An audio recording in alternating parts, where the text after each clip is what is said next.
Attorney Conti, kanina binabanggit nyo, medyo confident kayo in saying na friendly court naman ng ICC. So itong hinihiling ng kampo ng mga Duterte na ang ipapakita lang is passport at o national ID para mapayagan nga po to testify in court.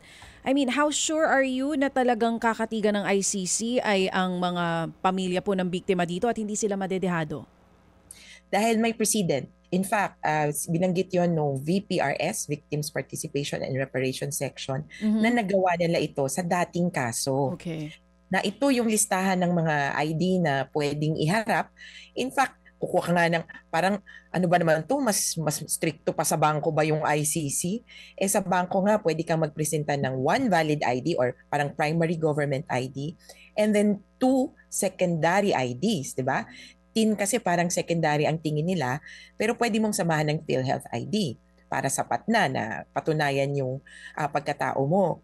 So, may isa pang dulo na sinasabi yung VPRS. Sabi nila actually, kung wala talaga, pwede na ang affidavit ng dalawa katao na sasabihin, kilala namin yung taong to.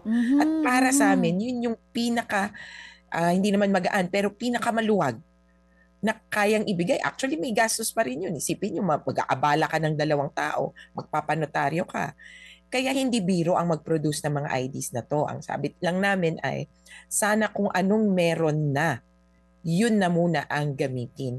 Kesa Mm. sa sobra-sobrang abala para lang patunayan kung sino ka. Ang mas importante dito, patunayan kung paano ka na biktima.